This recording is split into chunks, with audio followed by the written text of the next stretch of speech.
السلام علیکم دوستو، تحفہ یا علی علیہ الصلوۃ والسلام مدد۔ میرا نام فرقان حیدری ہے اور آپ دیکھ رہے ہیں لکیاتیس۔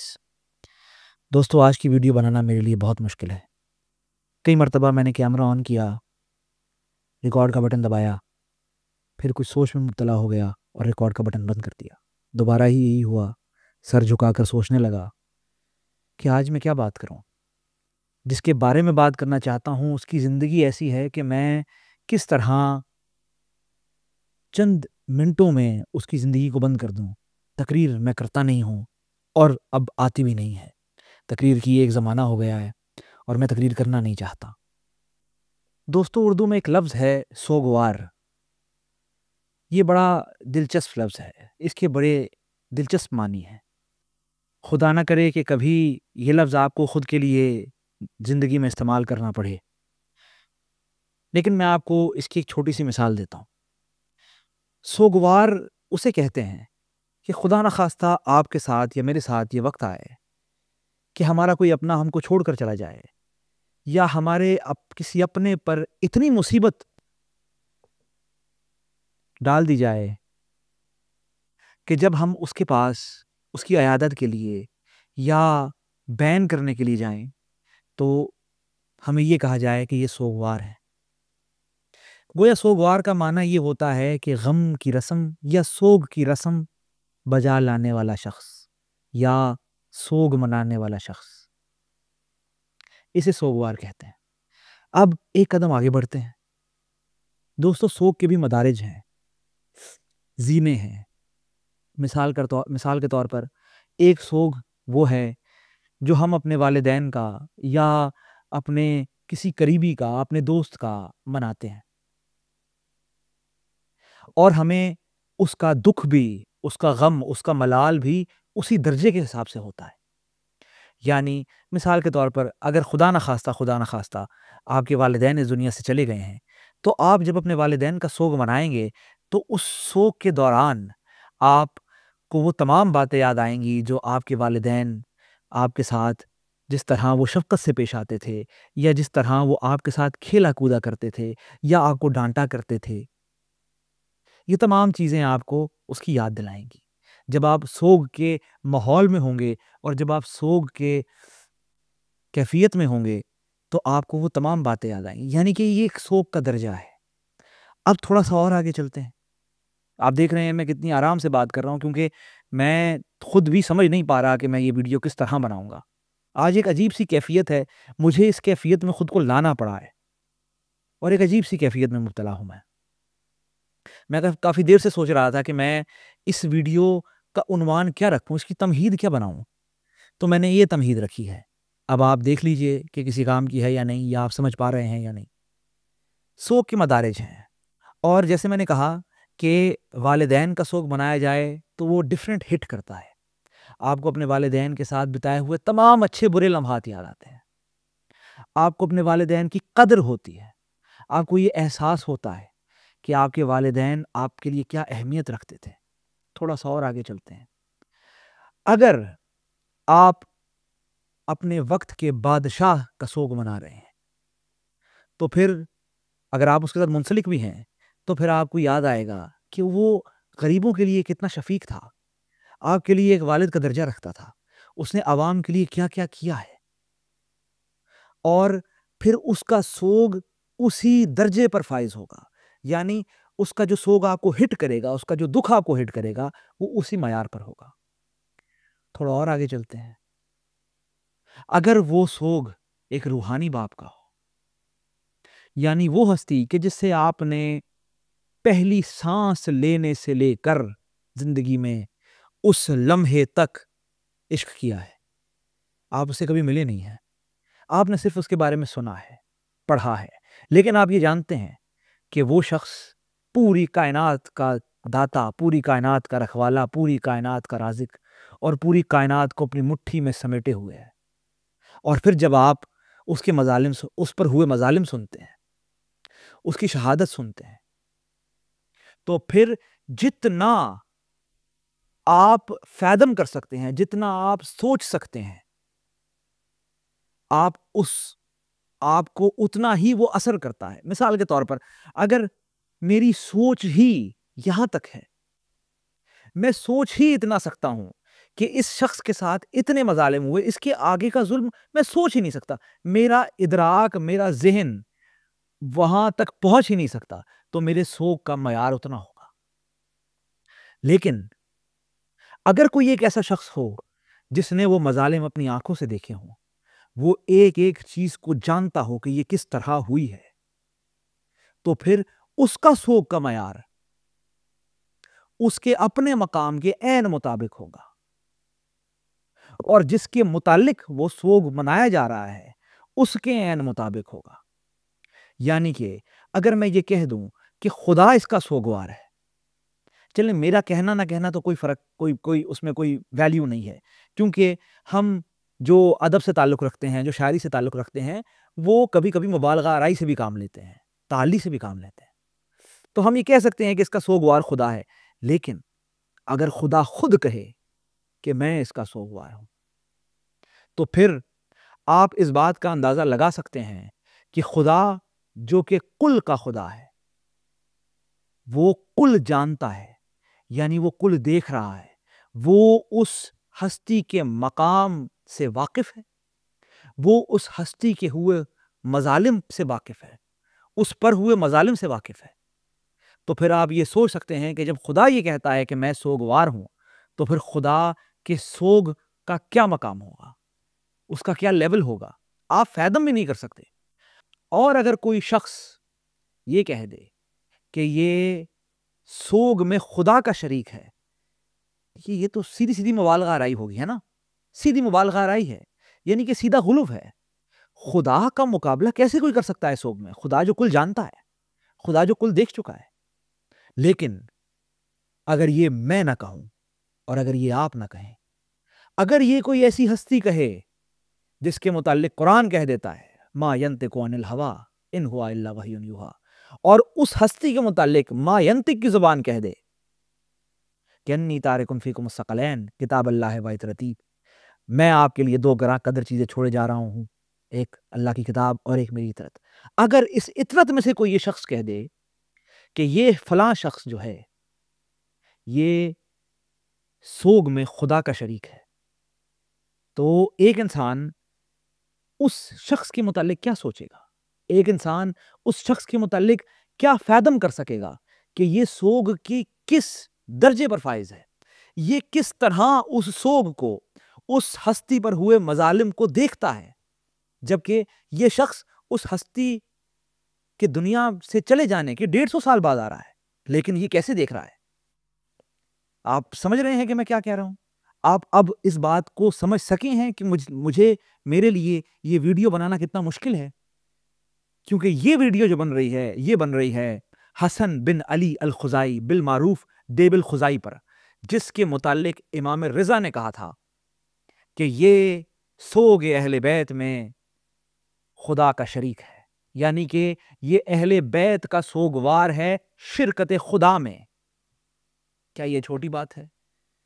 اب جس کے متعلق امام رضا یہ کہہ دیں کہ یہ سوگوار اہل بیت ہے اور خدا کا شریک ہے، یعنی کہ اہل بیت کے سوگ میں جس درجے پر خدا فائز ہے، یعنی خدا جو کہ کل جانتا ہے، خدا اہل بیت کا مقام و مرتبہ جانتا ہے، خدا اہل بیت پر ہوئے مظالم جانتا ہے، ظاہری مظالم جانتا ہے، وہ مظالم جو کہ ہم تک نہیں پہنچے وہ بھی جانتا ہے، اور جو ذہنی طور پر، جو سائیکولوجیکل طور پر، جو معنوی اعتبار سے جو مظالم ان پر ہوئے۔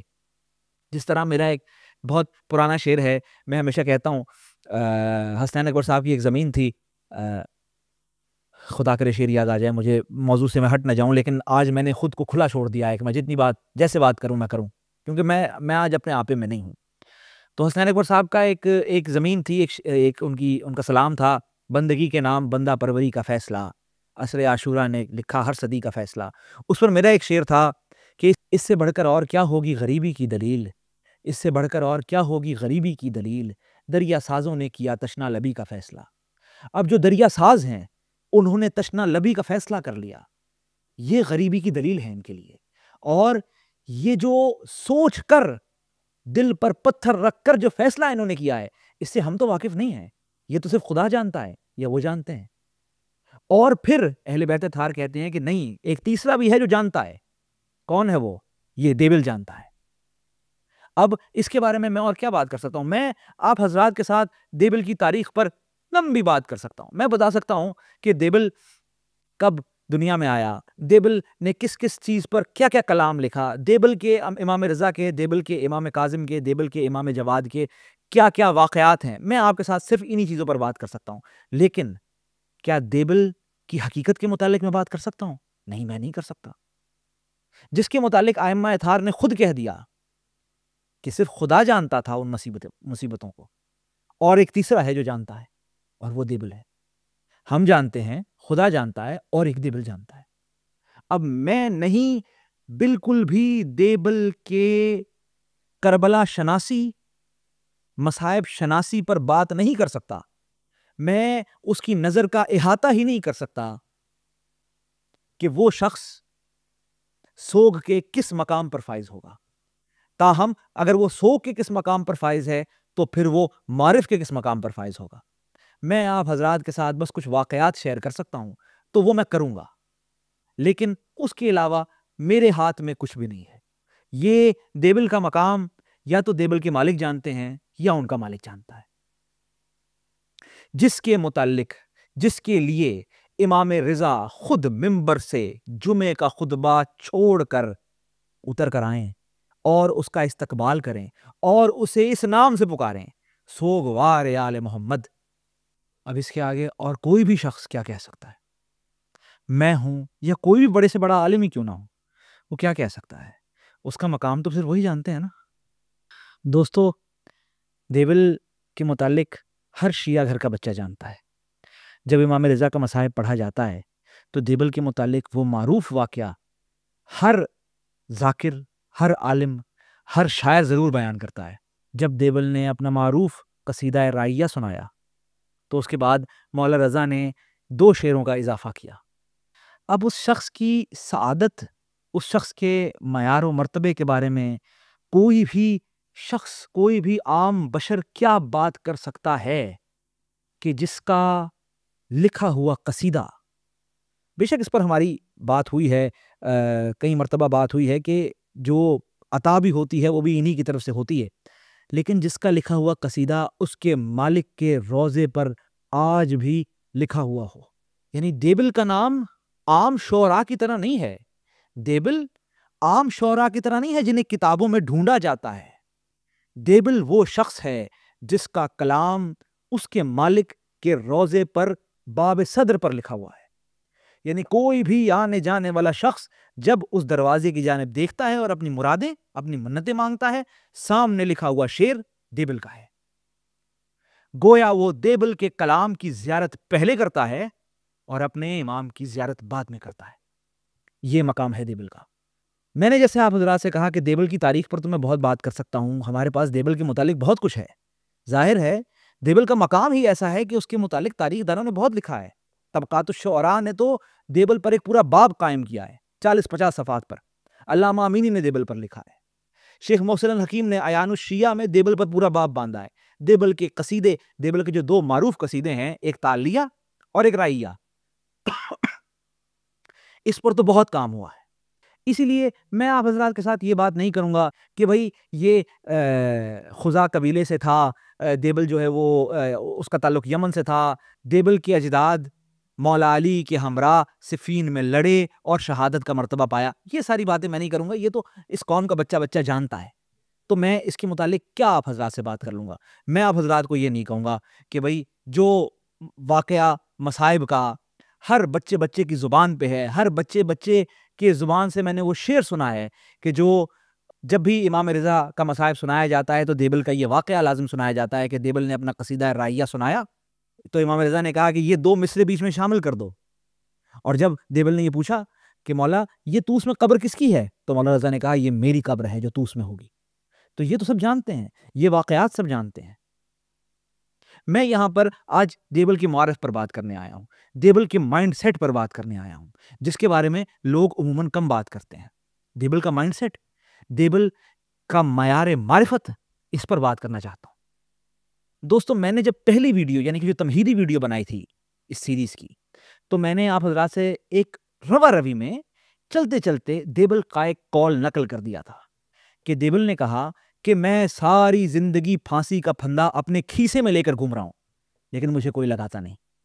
اور میں نے پھر یہ بھی آپ حضرات سے کہا تھا کہ کچھ ایسے شعراء گزرے جو تقیہ میں تھے اور پھر کچھ شاعر دیبل کی طرح بھی تھے جنہوں نے کہا تقیہ نہیں کرتا, مارنا ہے تو مارو, سامنے سے آ کر مارو, میں اپنے مالکوں کی فضیلت بیان کرنا نہیں چھوڑوں گا, بالکل میسم کی طرح, بالکل مختار کی طرح, بالکل عابس کی طرح, بالکل حبیب کی طرح, زہیر کی طرح, بلال کی طرح میں ڈنکے کی چوٹ پر اپنے مالکوں کے فضائل پڑھوں گا, اپنے مالکوں کے دشمنوں پر تبرہ کروں گا. یہ مائنڈ سیٹ یہ تو ہمیں دیبل کے محاصرین میں نہیں ملتا, دیبل کے اپنے بھائی میں نہیں ملتا. حالانکہ دیبل اور اس کا چھوٹا بھائی دونوں شعراء ہیں اور دونوں معصومین کے منتخب کردہ شعراء ہیں, لیکن دیبل کے متعلق صرف دیبل ہی وہ ہے جس کے متعلق امام رضا کہتے ہیں کہ یہ سوگوار آل محمد ہے, اور کوئی بھی نہیں ہے. کسی اور شاعر کے متعلق یہ فرمان نہیں ہے. ہم یہ کہہ سکتے ہیں کہ سید ہمیری بہت بڑے شاعر تھے, ہم یہ کہہ سکتے ہیں کہ کمیت بہت بڑے شاعر تھے, معصومین کے متعدد فرامین ہیں ان کے متعلق, لیکن ان میں سے کوئی بھی سوگوار نہیں ہے آل محمد کا. ان میں سے کسی کو بھی کسی بھی امام نے یہ نہیں کہا کہ تمہاری زبان سے روح القدس بولتا ہے, تمہارے قلم سے روح القدس نے لکھا ہے. کسی کو یہ امام نے نہیں کہا, کسی بھی شاعر کو امام نے نہیں کہا.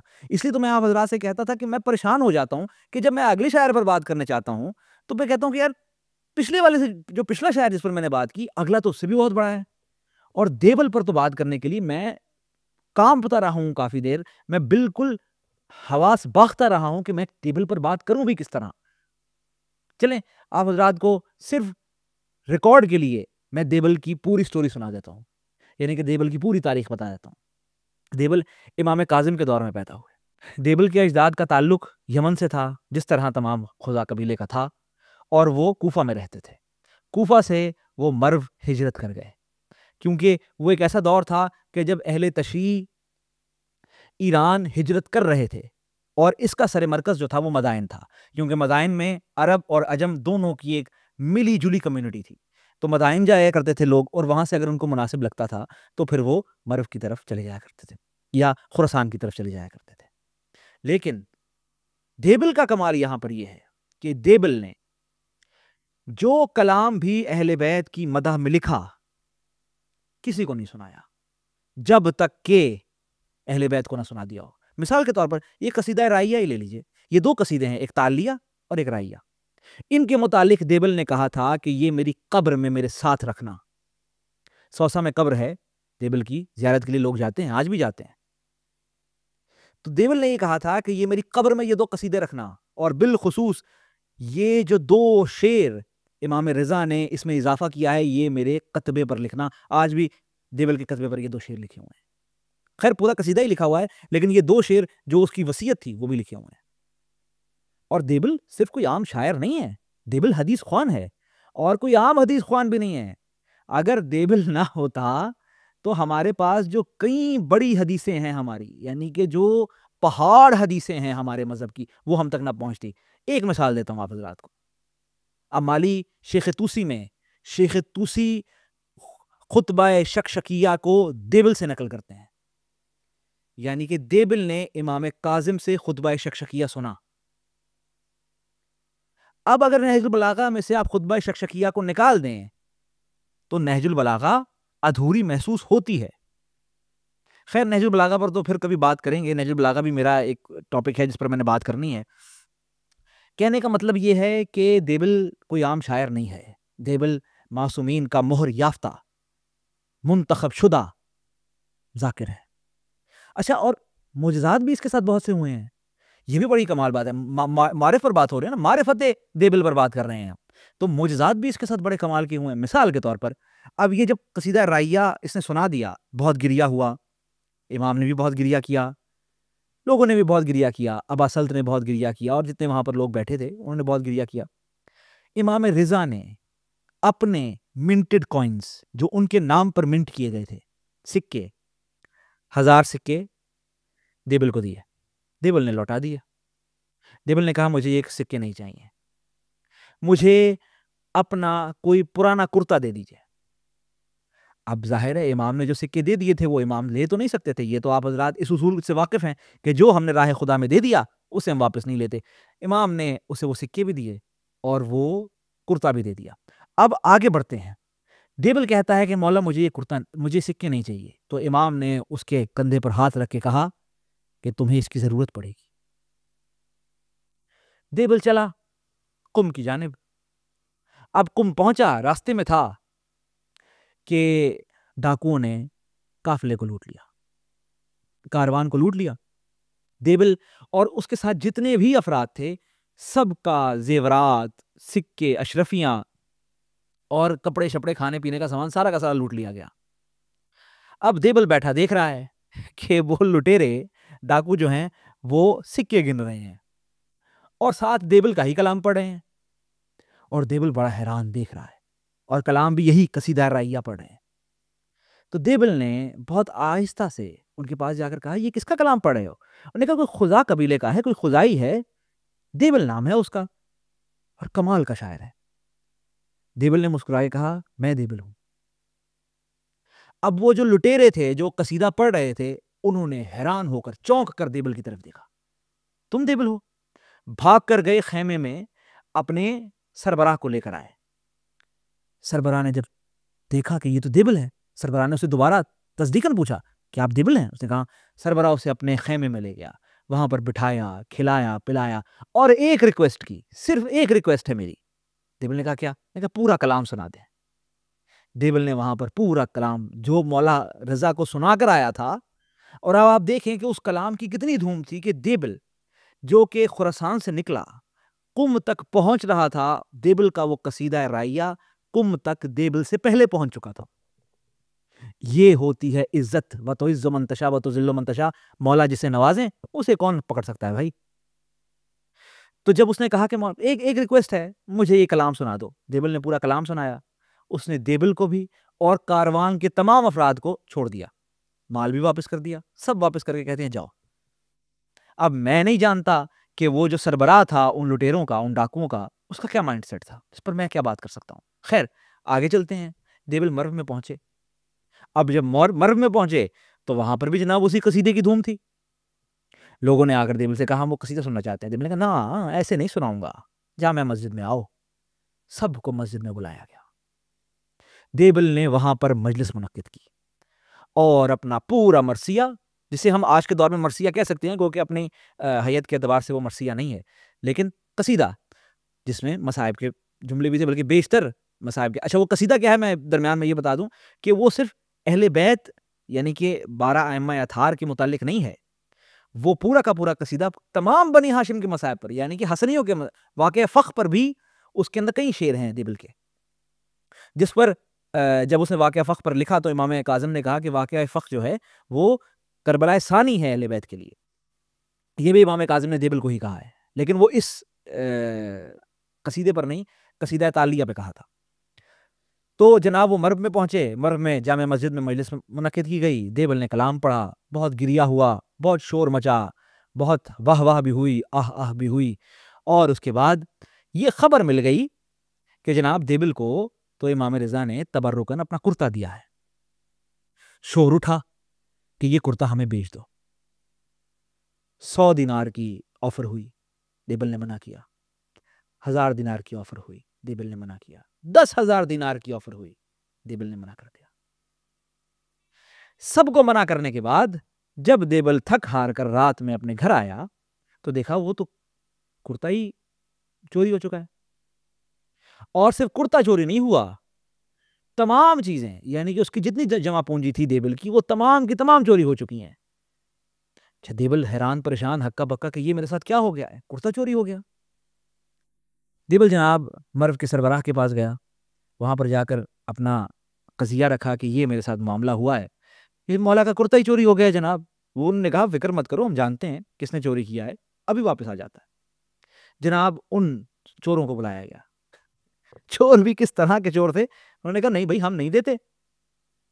نے کہا آپ 1000 دینار لے لیجئے. نہیں ہم نہیں دیتے. 10,000 دینار لے لیجئے. نہیں ہم نہیں دیتے. مولا رضا کا کرتا ہے بھائی ہم کیسے دیتے ہیں. پھر بہت نیگوشیشنز کے بعد دیبل نے کہا اچھا پھر ایسا کرو مجھے ایک حصہ ہی دے دو، اس کرتے کا مجھے ایک پھٹا ہوا حصہ دے دو تاکہ میں وہی تبرکن اپنے پاس رکھ دوں۔ انہوں نے کہا ہاں یہ ہم مان سکتے ہیں۔ تو ایک کرتے کا ایک چھوٹا سا حصہ کاٹ کر دیبل کو دیا گیا۔ اب دیبل کے پاس جمع پونجی کیا ہے؟ کرتے کا چھوٹا سا حصہ، اور وہ 1000 دینار جو کہ مولا رضا کے منٹڈ ہیں، مولا رضا کی اپنی کرنسی ہے، وہ دیبل کے پاس ہے۔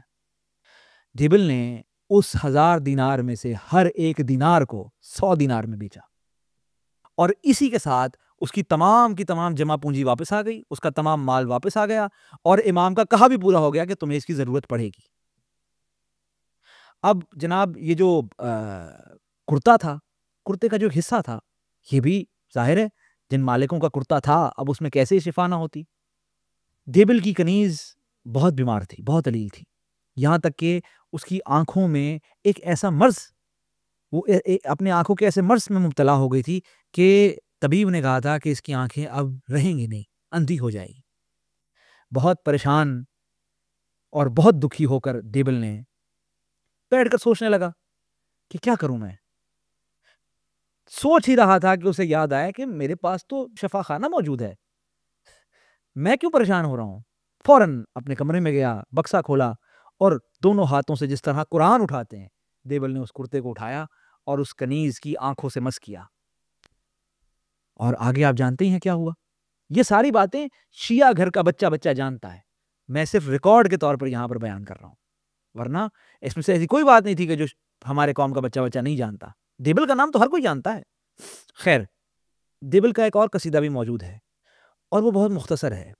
اس کے بارے میں علامہ محسن الحکیم کہتے ہیں کہ یہ قصیدہ 6 صدی ہجری تک تو موجود تھا، اس کے بعد یہ قصیدہ کہاں گیا کوئی نہیں جانتا، یعنی کہ جب زوال بغداد ہوا یا اس طرح کے جب معاملات ہوئے تو یہ قصیدہ بھی اس کے اندر غائب ہو گیا، یعنی کہ ختم ہو گیا، جس طرح اور دیگر بہت سی نایاب کتابیں ہماری ختم ہو گئی، جس طرح ہمارے نوائب اربع کی کتابیں، حسین بن روح کی 100 کتابیں، رسالے، وہ سارے کے سارے دجلہ میں غرق ہو گئے۔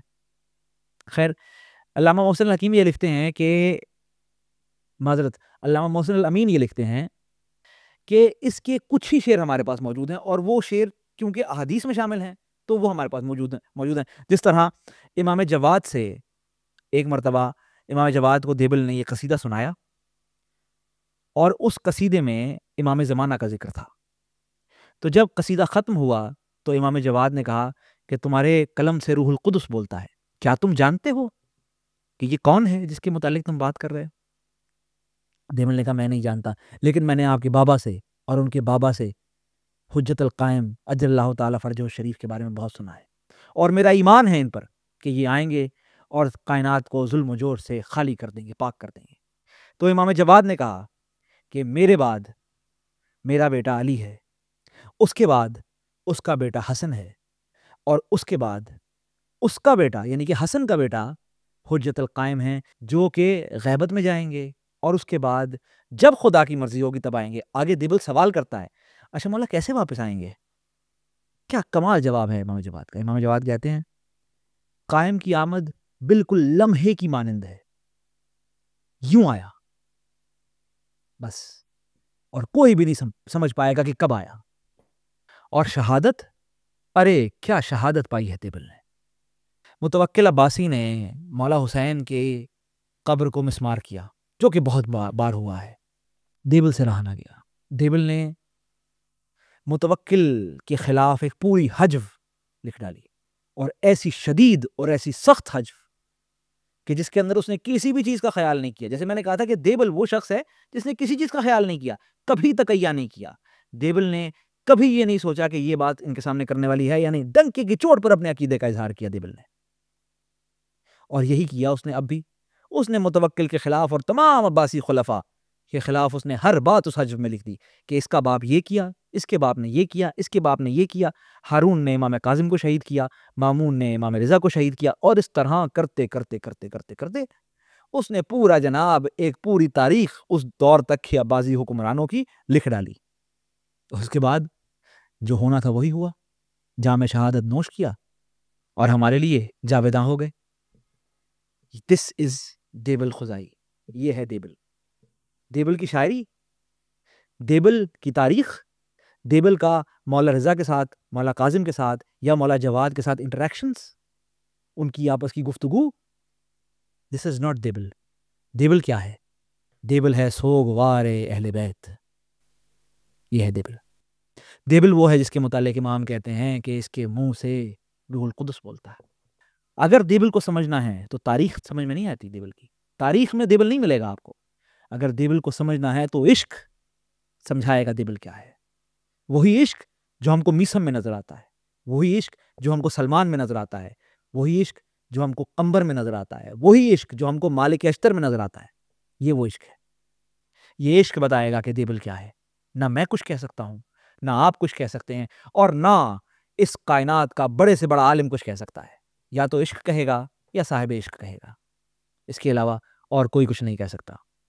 یہ تھی آج کی ویڈیو. لائک، شیئر اور سبسکرائب کیجیے، اور انشاءاللہ ملاقات ہوگی اگلے ہفتے.